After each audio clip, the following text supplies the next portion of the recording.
Olá, querido, graça e paz para você que está me assistindo nesse momento. Deus abençoe grandemente você e toda a sua família. Quero desde já agradecer a você que tem acompanhado, que tem assistido, que tem compartilhado, enviando os vídeos para outras pessoas. Meu muito obrigado. Obrigado a você que já está inscrito nesse canal. E quero pedir a você que ainda não se inscreveu, a se inscrever. Nós estamos aí atingindo 100 pessoas, 100 inscritos. E você ser inscrito é muito importante. Clica lá no sininho, tá ok? Ajude a fazer com que essa palavra ela seja divulgada, que ela cresça, que ela vá em lugares a qual você não pode ir, ok? A sua contribuição é de suma importância para adiantarmos a volta de Jesus. Precisamos que a sua palavra alcance aqueles corações que ainda não conhecem a palavra de Deus. Amém? Hoje nós estaremos estudando um assunto muito importante, talvez um dos mais importantes que até hoje a gente tem estudado. Hoje nós vamos falar sobre a natureza da Bíblia. A natureza da Bíblia. A Bíblia é um livro isento de erros ou a Bíblia é um livro repleto de erros? Hoje nós vamos estudar sobre a sua natureza. A Bíblia é um livro de confiança? Podemos confiar na Bíblia? Vale a pena lembrar para você que está me assistindo nesse momento que há uma grande corrente de pessoas entre autoridades políticas, autoridades religiosas, entre pessoas influentes e não influentes. Há um grande número de pessoas, e entre elas o Papa, querem reescrever a Bíblia. Há muita gente aí em torno desse desejo de reescrever uma nova Bíblia que se enquadre nos padrões de hoje, do século 21. Dá para imaginar? Então temos que ficar atento, alerta. Abra os olhos, queridos, porque enquanto estamos dormindo, na calada da noite o inimigo está trabalhando. Ele está querendo tirar a credibilidade da Bíblia e colocar nos homens. Ou seja, querem escrever uma nova Bíblia que venha se enquadrar com as pessoas do século 21. Querem tirar tudo aquilo que a Bíblia condena e colocar coisas que facilitam. Então fique atento, isso é profecia. As profecias estão se cumprindo e as pessoas não estão observando o que está acontecendo. Para a gente entender aonde nós estamos, nós temos que entender a natureza da Bíblia. Nós precisamos saber como a Bíblia foi escrita. A Bíblia, quando foi escrita, existia dois tipos de material: o papiro, que era o papel daquela época, e o pergaminho. Eram esses dois materiais a qual usaram. A Bíblia foi escrita em 3 línguas: no hebraico, no grego e no aramaico. Ok? 3 línguas, né? 3 idiomas: grego, aramaico e o hebraico, né? O Antigo Testamento foi escrito no hebraico. O Novo Testamento tem um pouco de aramaico, mas na sua maioria foi escrita no grego, ok? O que acontece? 40 autores escreveram uma Bíblia, 40 homens diferentes escreveram a Bíblia. Entre eles havia pescadores, juízes, reis como Davi, médico como o caso de Lucas e tantos outros. Ocorreu num período de 1.600 anos. 1.600 anos foi o período a qual a Bíblia foi escrita, ok? A Bíblia ela tem 66 livros. A Bíblia vem da palavra em grego, biblion, que quer dizer conjunto de livro. A Bíblia ela é uma pequena biblioteca. Ela tem 66 livros. Entre eles, que se divide entre Antigo e Novo Testamento. O Novo Testamento tem 27 livros e o Antigo Testamento tem 39 livros, ok? Eu tinha até o número dos versículos aqui, mas bateu um branco quando a gente começa e bateu um branco aqui em mim que eu esqueci. Mas o que acontece? A Bíblia é o livro mais amado do mundo, também é o livro mais odiado do mundo. A Bíblia tanto está na casa da pessoa mais simples, como da pessoa mais rica também. Só que no começo não foi assim. Escrever um livro há 2000 anos atrás não era fácil, era caro escrever. Porque tanto o material humano como o papel era muito caro naquela época, como as dificuldades impostas eram maior ainda. Imagine como eles escreveram a Bíblia. Não foi fácil escrever a Bíblia, porque muitas pessoas acham que quem escreveu a Bíblia foi Deus. A Bíblia é um livro feito, não foi Deus quem escreveu a Bíblia. Quem escreveu a Bíblia foi homens inspirados, homens santos, né? Quando eu falo em santos, não eram homens que não tinham pecado, porque a Bíblia fala que todo aquele que estava em Cristo, que fazia parte do reino dos céus, eram considerados santos em Cristo. Então, eram homens que estavam no altar de Deus, homens consagrados a Deus, mas que tinham as suas limitações, ok? Por isso que a pergunta é, a Bíblia, ela é isenta de erro? Ou a Bíblia é repleta de erro? O que você me diz? O que você acha? Me fala aí. Você acha que a Bíblia não tem erro? Ou você acha que a Bíblia é repleta de erro? Há um pensamento, existem duas correntes de pensamento que eu quero trabalhar em cima delas. É uma corrente de pensamento de um grupo de pessoas que acreditam na inerrância bíblica. O que é a inerrância bíblica? Errância bíblica, perdão. O que é errância bíblica? Errância bíblica é um pensamento de pessoas moderadas, de pessoas, modernas, intelectuais, acreditam que a Bíblia ela é um livro repleto de erro, que a Bíblia ela é cheia de fábulas, de histórias que não dá para acreditar. Então esse pensamento é chamado de errância bíblica. O que é errância bíblica? É pessoas que acreditam que a Bíblia é um livro repleto de erro. Talvez não é o seu caso, também não é o meu. Mas entenda, muitas pessoas acreditam que a Bíblia é um livro repleto de erro.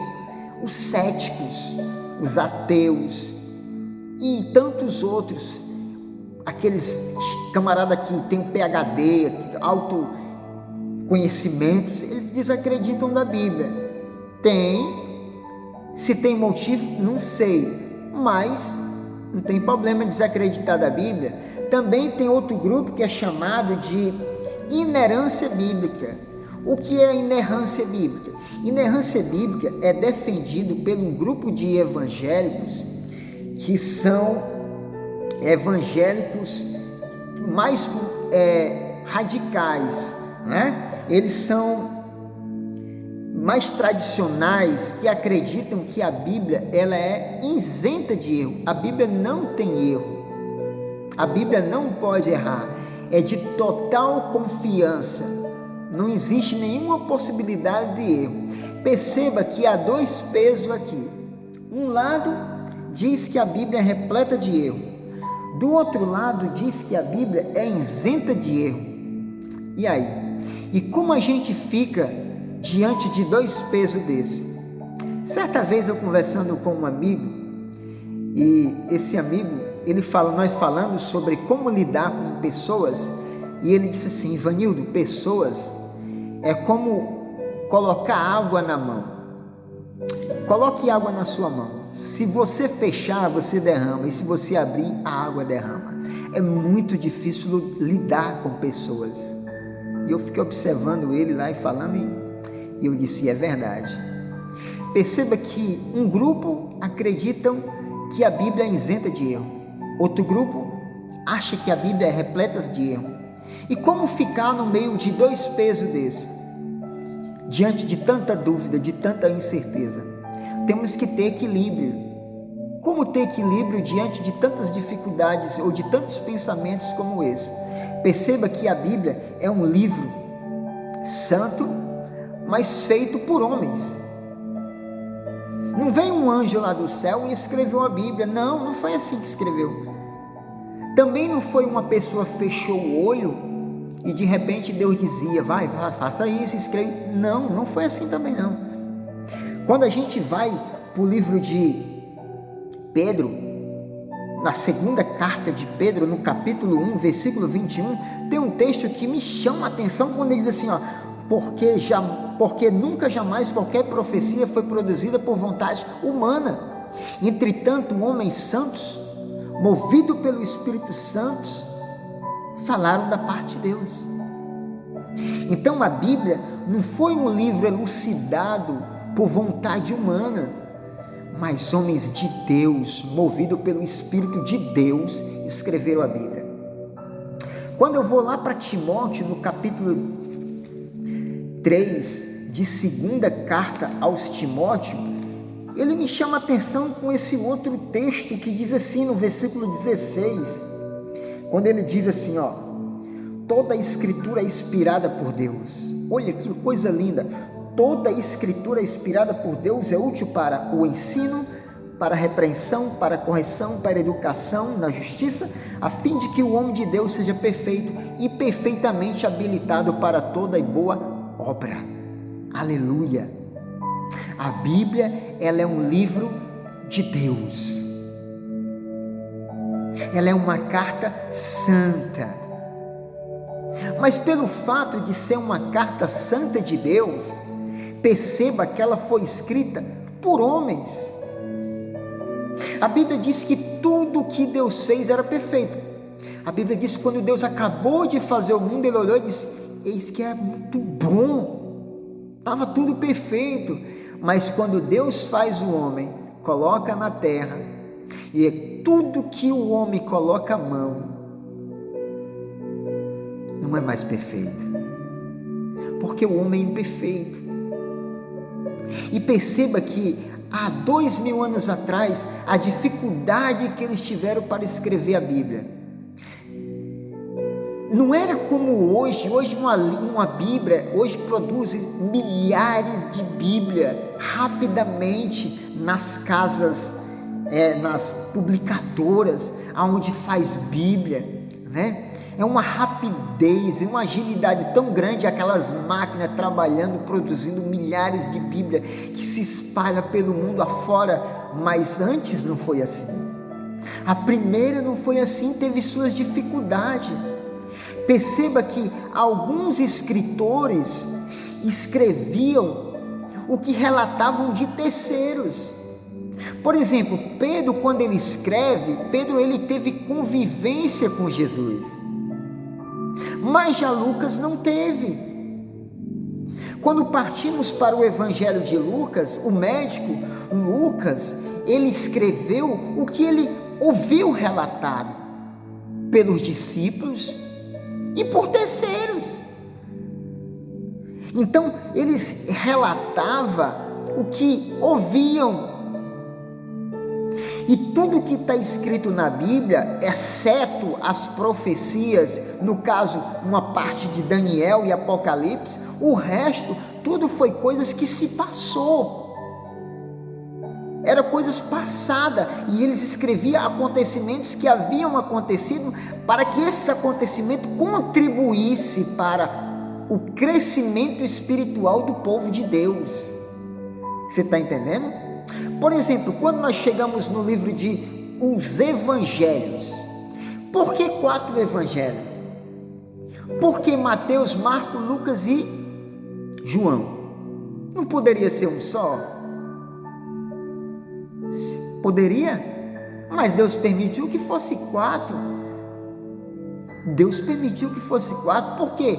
Porque quando a gente parte para esses 4 evangelhos, os 3 evangelhos de Marcos, Mateus, Marcos e Lucas, são chamados evangélicos sinóticos, são olhar do mesmo ângulo. Perceba que eles são muito parecidos um com o outro, são muito parecidos, mas aqui e acolá você vai ver uma diferença. A diferença não é uma contradição. Se você presenciar um acidente e se você tiver com duas pessoas ao seu lado, cada uma vai contar algo diferente. Por que cada uma conta algo diferente? Porque cada uma consegue ver o que o outro não viu. Mas o importante não é o detalhe que um viu e o outro não viu. O que é importante é que a história é a mesma. Assim é a Bíblia.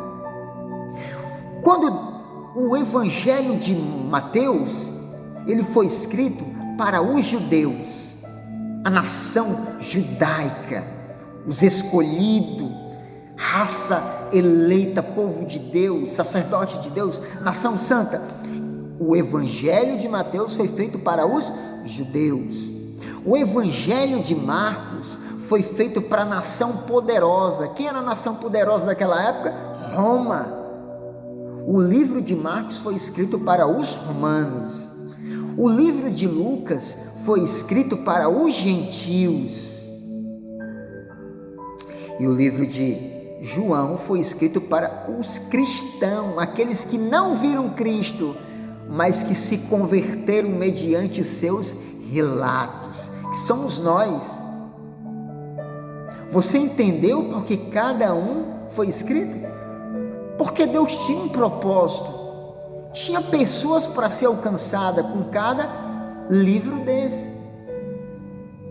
Só que o cristianismo teve suas dificuldades.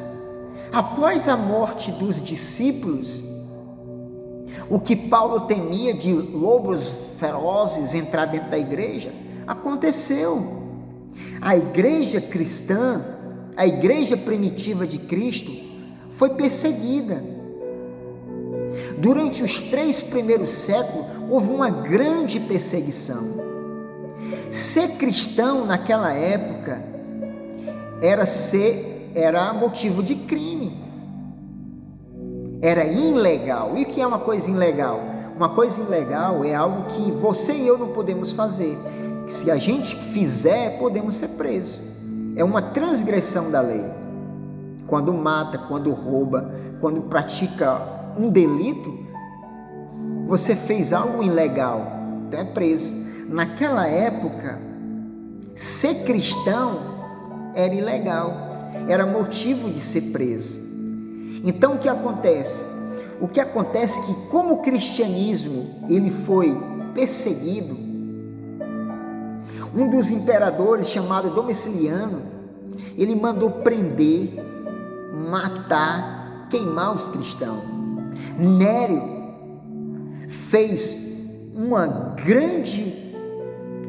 grande massacre de cristãos. Milhares de cristãos foram mortos em Roma e os seus corpos colocados em fogueira, em cruz, e tocaram fogo para clarear a cidade de Roma.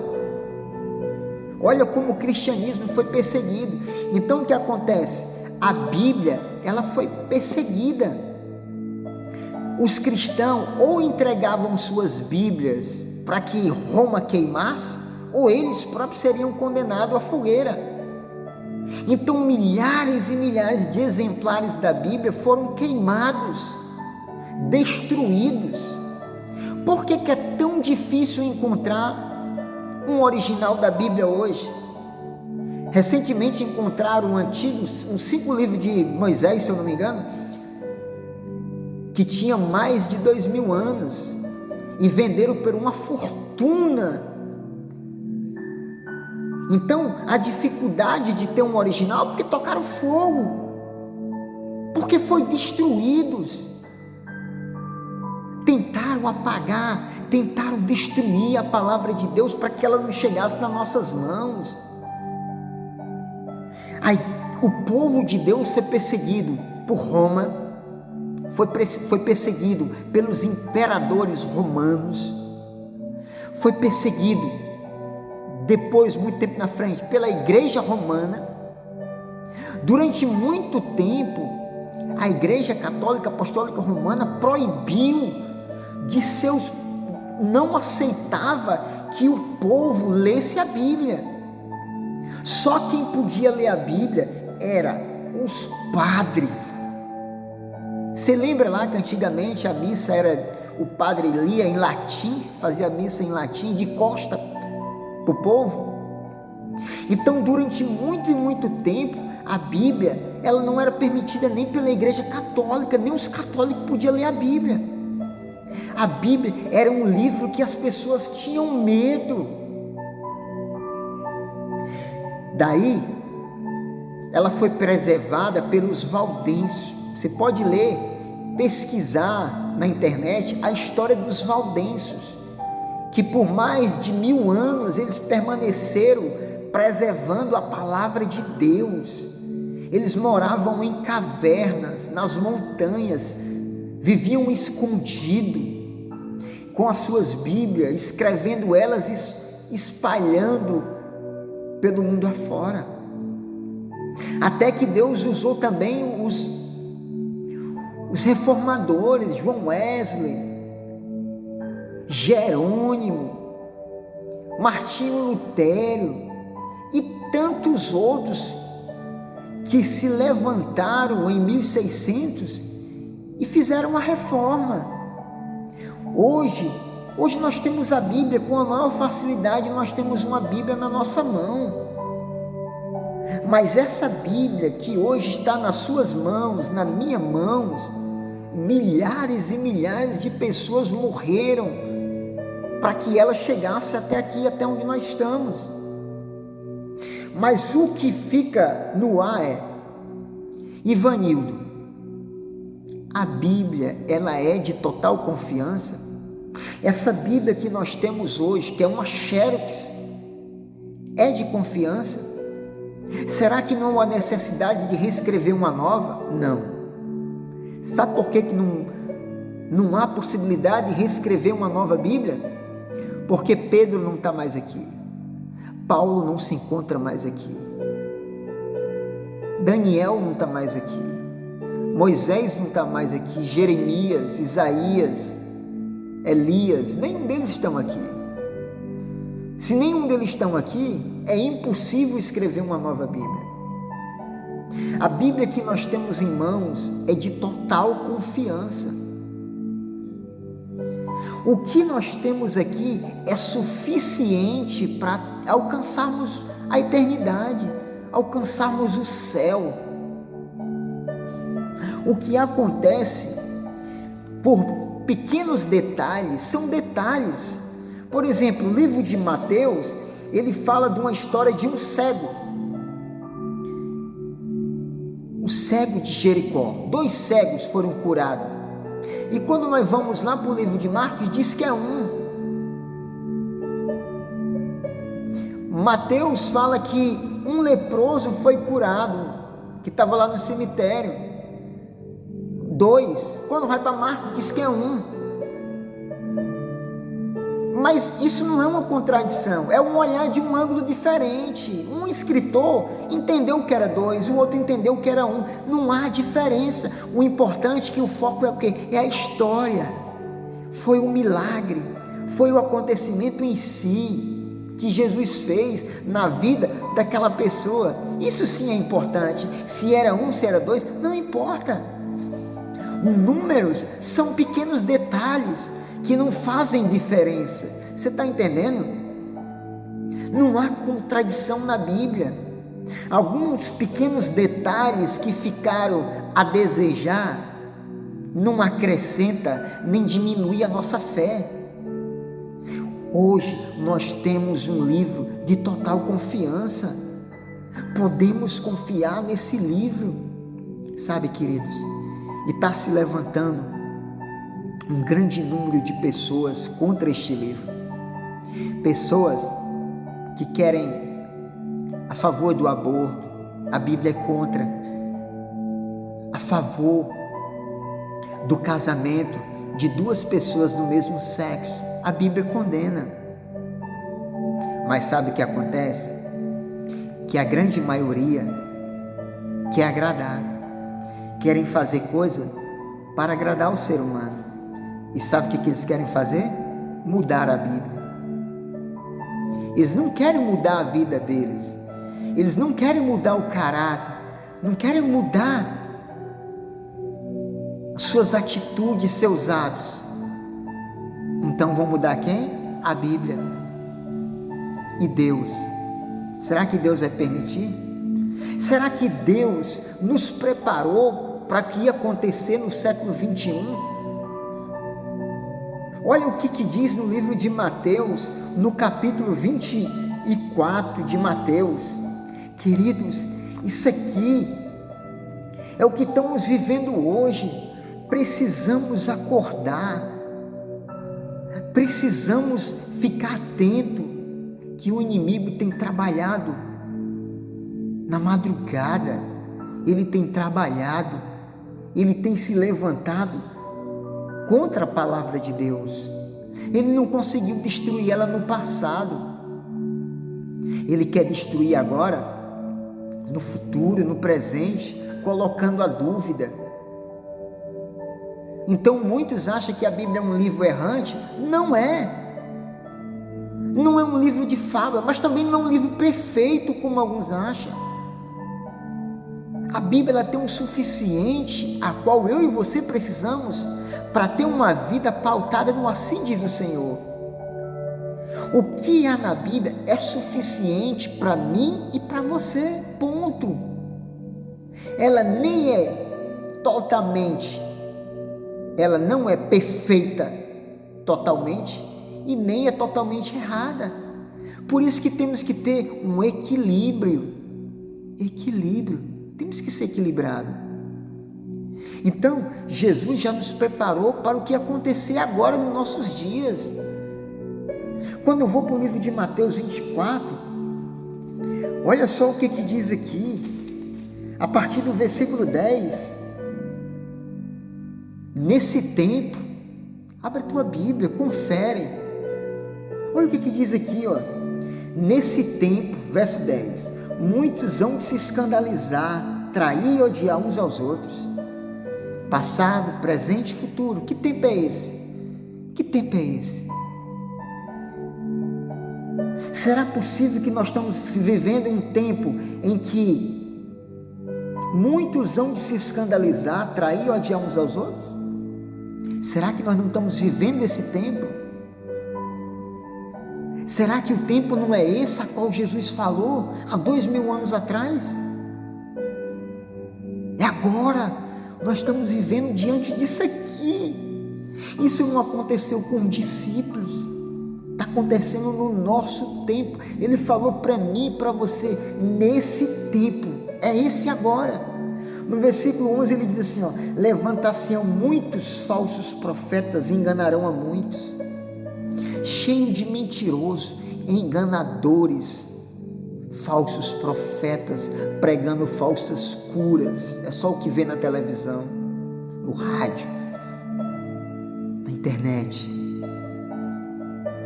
Homens que mentem, que enganam, fazem de tudo para enganar as pessoas. Homens que, se não fossem pastores, eram ninguém aqui na terra. Enriqueceram à custa do engano e da mentira.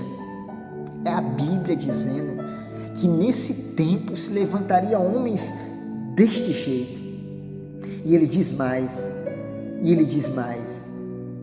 o versículo 12, e por se multiplicar a iniquidade, o amor esfriaria de quase todos.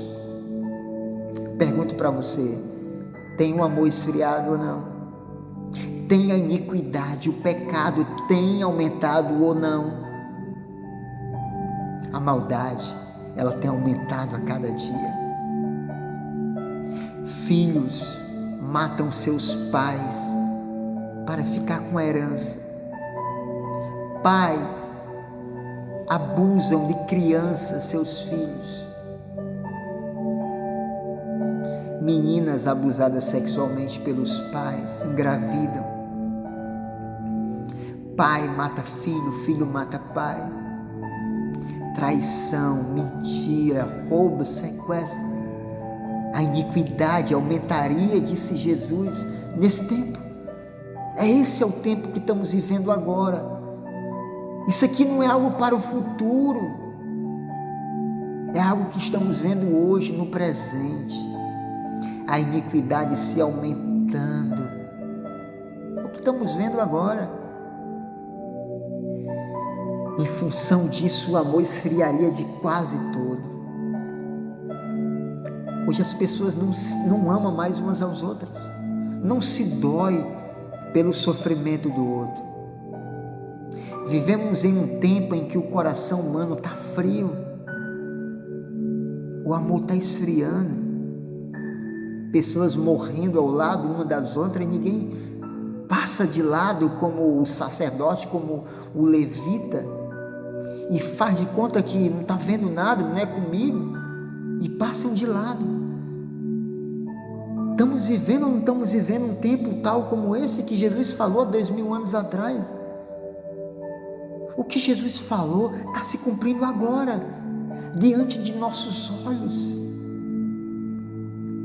Mas aquele, porém, no 13, que perseverar até o fim, esse será salvo. Quem vai salvar? Aquele que perseverar, aquele que continua insistindo que a Bíblia é a palavra do Senhor, aquele que continua insistindo que não há necessidade de reescrever uma nova Bíblia. Eu não preciso de uma nova Bíblia. Eu tenho uma Bíblia que tem tudo que eu preciso para saber do meu Senhor e Salvador Jesus Cristo. Eu não preciso mais de nada. O que eu tenho é suficiente. Sabes? O povo de Deus, no passado, lá naquele deserto, eles tinham o suficiente para eles, para a vida deles naquela época. Eles tinham a sandália, uma roupa no corpo e o maná que caía do céu.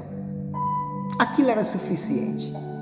Eles não tinham uma boa cama, eles não tinham um transporte para se locomover, eles não tinham uma casa luxuosa, eles não tinham uma conta bancária, eles não tinham nada de luxo, mas o que eles tinham era suficiente até eles chegarem na terra prometida. Nós estamos caminhando em busca de uma terra prometida, e o que Deus nos dá é suficiente para chegarmos até lá, porque a nossa morada é lá. Aqui é uma passagem, e nessa passagem nós temos que levar só o necessário: a roupa do corpo, a sandália no pé e o alimento para se alimentar. Deus só deu àquele povo o suficiente, o necessário, o básico. O básico. Estamos voltando, a história está voltando a se repetir. Assim como se levantaram no tempo dos valdenses, no tempo dos apóstolos, no tempo dos reformadores, vão se levantar mais uma vez contra o povo de Deus. E sabe o que eu quero dizer para você? Para você que critica a obediência dos 10 mandamentos, para você que não acredita na Bíblia suficiente, para você que duvida das coisas que tem aqui nesse livro, abra os olhos, porque você pode ficar do lado daqueles que se levantarão contra o povo de Deus. O povo de Deus vai ser perseguido mais uma vez. Eu fico olhando como as pessoas têm raiva de quem obedece à Bíblia. As pessoas odeiam, os próprios evangélicos odeiam quando a gente é obediente a Deus, quando a gente guarda a lei de Deus, quando a gente é obediente aos 10 mandamentos de Deus, as pessoas têm raiva da gente. Tem raiva porque a pessoa é obediente aos mandamentos de Deus. Com Jesus também não era diferente. Jesus, ele era tão certinho que causava indignação da parte dos outros. Ele era odiado, porque ele era muito perfeito, sabe? E mais uma vez o povo de Deus vai ser perseguido. E se há um momento a qual nós temos que nos apegar na palavra de Deus, esse tempo é agora. E esse é o tempo de nos apegar na palavra de Deus, de dormir com essa palavra na mão e acordar com ela na mão. Porque está se levantando tempos difíceis. O povo de Deus será mais uma vez perseguido. E de que lado você gostaria de estar quando esse dia chegar? Sabe, me lembro de uma história de um grande fazendeiro rico que estava com 85 anos de idade nos seus últimos momentos de sua vida. Estava com câncer, desenganado pelos médicos e com a certeza de que não tinha mais do que horas de vida. Naquele momento tão obscuro de sua vida, ele manda chamar todos os seus filhos e funcionários, dizendo ele que queria fazer a partilha de seus bens enquanto tivesse vida, para que pós sua morte, seus herdeiros não brigassem por sua herança. Aquele homem, diante de seus filhos, começa a dividir a sua herança. Começa a fazer a partilha de tudo que ele tem. Aos funcionários, não queria deixar desamparados. Tantos anos trabalhando para aquele homem, e ele foi recompensando cada funcionário, ele foi distribuindo e agradando a cada um. Quando chegou em uma senhora que ia trabalhar há mais de 45 anos para aquele homem, que ia ajudar a criar os seus filhos, ele olhou para ela e disse: como você é uma evangélica, eu tenho um presente para lhe dar. E ele tinha uma grande Bíblia, eu acho que você já viu aquelas Bíblias bem grandes. E ele disse: essa é a sua herança. Como você é uma evangélica, você vai ganhar uma Bíblia. Todos riram dela. 45 anos trabalhando, e olha o que ela ganhou: uma Bíblia. Que tola, coitada. Pegou a Bíblia, radiante de alegria, agradeceu aquele senhor por tanto tempo ter trabalhado com ele e ficou grata pelo aquele presente. Aquele homem olhou para ela e disse: faça um bom uso com a sua Bíblia. E ela disse: pode deixar, vou ler ela todos os dias da minha vida. Sabe, quando saiu dali, em meio a chacota, a risos, de zombaria por parte dos outros com aquela mulher, quando ela chegou em casa, contou a história, os filhos ficaram tristes. Mamãe, tanto tempo a senhora trabalhou, mas a senhora só ganhou uma Bíblia. Filho, o que tem nessa Bíblia é suficiente para a nossa vida. Só o que ela não sabia, que quando ela abriu a Bíblia, a sua Bíblia estava oca, e dentro dela, aquele Senhor havia colocado pérolas de muito valor, diamante, as pérolas mais preciosas que aquele homem tinha, ele tinha depositado dentro da Bíblia e deixado para aquela mulher. Sabe por que ela descobriu que havia um tesouro dentro daquela Bíblia? porque ela sentiu o desejo de ler a Bíblia. Eu quero dizer para você que dentro da Bíblia há um grande tesouro. Lute todos os dias da sua vida. Não deixe um dia sem ler essa palavra. Não passe uma hora, um dia sem ler ela. Porque aqui dentro tem o maior tesouro que um homem pode encontrar.